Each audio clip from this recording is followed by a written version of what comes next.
पहले मैथ्स को ना एक ऐसा सब्जेक्ट माना जाता है जैसे मैथ्स तो बहुत ज़्यादा टफ है। अपने आप लोगों को भी किसी बच्चों को बहुत ज़्यादा ही डर लगता है मैथ्स से, लगता है ना कि यार मैथ्स तो बहुत टफ है। मेरी नज़र में ये है कि मैथ्स से इजी सब्जेक्ट कोई सा नहीं, क्योंकि मैथ्स में आपने एक स्टेप करी, उसके बाद नेक्स्ट जो स्टेप है वो आपकी फर्स्ट स्टेप में बता देगी कि आपकी अगली स्टेप क्या है। अगर आपने मैथ्स को एक बार बेसिक से पढ़ लिया, एक बार आपने उसका बेस समझ लिया, तो उसके बाद आपको मैथ्स बहुत इजी लगने लग जाती है। आप क्या करते हो, मैथ्स को रटने की कोशिश करते हो। मैथ्स रटने की चीज़ नहीं है। मैथ्स क्या है, प्रैक्टिकली समझने की, है ना, कि 2 + 2 4 होता है तो 3 + 3 6 ही होगा। कोई सी भी डिजिट हुई तो आप ऐसे नहीं कर सकते कि 2 + 2 4, 2 + 2 4, है ना। आपको 2 भी समझना पड़ेगा कि 2 किसको बोलते हैं, प्लस किसको बोलते हैं, तभी वो 4 होगा। ठीक है। इसी तरह हमारे श्रीनिवास रामानुजन जो महान वैज्ञानिक, महान गणितज्ञ कहे जाते हैं, उन्होंने 3900 फॉर्मूले दिए, 3900, जिसमें से कुछ लोगों को सही लगे और कुछ लोगों ने गलत बता दिया कि ये तो फॉर्मूले ही गलत है। लेकिन जब अब रिसर्च हो रहा है, लोग उनके फॉर्मूलों पर रिसर्च कर रहे हैं, तो अब वो फॉर्मूले सब क्या हो रहे हैं, सही साबित हो रहे हैं धीरे धीरे। रामानुजन इतने गरीब फैमिली से थे, अपने पास तो सारी फैसिलिटीज है, बुक्स, ड्रेस, अच्छा स्कूल, है ना, अच्छा माहौल, सब कुछ था। तो अब अपन पढ़ नहीं पा रहे, लेकिन उनके पास तो बुक्स भी नहीं थी, ना स्कूल था लेकिन उनका इंटरेस्ट नहीं था। ठीक है, उनका सिर्फ मैथ्स सब्जेक्ट में इंटरेस्ट था, ओनली मैथ्स ही पढ़ते थे वो पूरे टाइम, और सारे सब्जेक्ट में 0।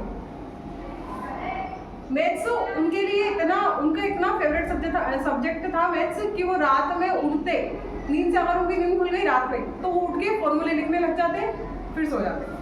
मतलब मैथ्स से चलता, उनके सपने में भी मैथ्स से ही चलता था।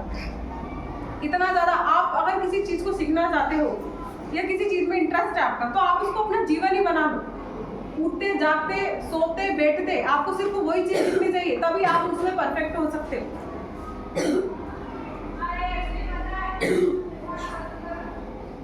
श्रीनिवास रामानुजन,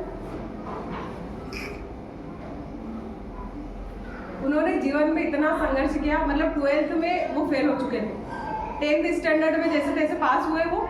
इंग्लिश में उनको अच्छे नंबर आए और अदर सब्जेक्ट में भी थोड़ा अच्छे नंबर आए, तो स्कॉलरशिप स्टार्ट हुई। स्कॉलरशिप कितनी मिलने लगी उनको, महीने के 5 पैसे, 5 रुपये या 5 पैसे समथिंग, 5 रुपये मिलने लगे महीने के, एक महीने के सिर्फ 5 रुपये स्कॉलरशिप। और 12th में तो वो फेल ही हो गए, सिर्फ मैथ्स में उनको 100 मार्क्स थे, बाकी सारे सब्जेक्ट में फेल।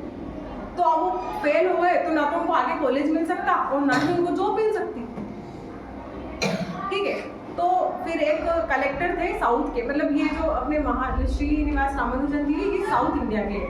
ठीक है, साउथ इंडिया मतलब साउथ में ऊपर ईस्ट वेस्ट नॉर्थ साउथ, है ना। तो साउथ के जो अपने राज्य हैं वहाँ के थे, तो वहाँ के एक कलेक्टर थे।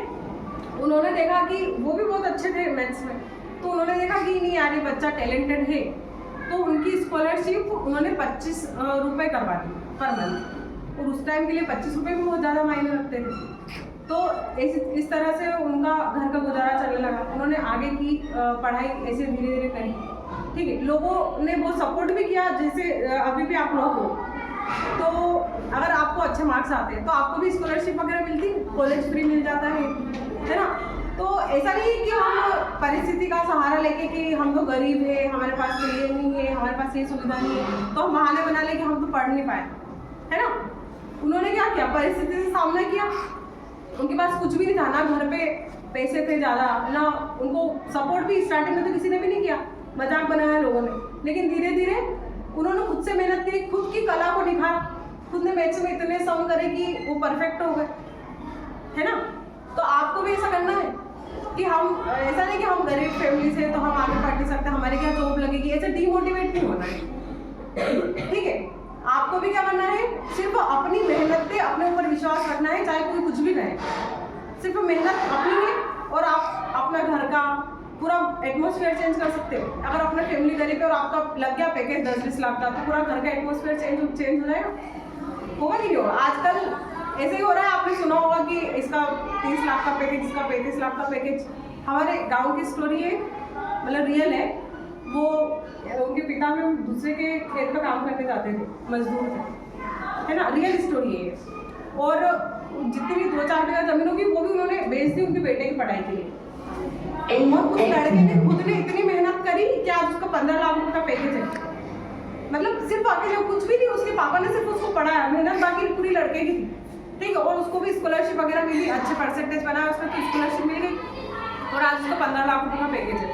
तो परिस्थिति पूरी चेंज कर दी उसने, अकेले लड़के। अब सोचते ना मैं तो लड़की हूँ, मैं क्या कर लूँगी, मैं तो अकेला हूँ। तो अकेले और लड़की होने से कुछ भी नहीं होता है, सिर्फ आपकी मेहनत से आप पूरा सब कुछ चेंज कर सकते हो।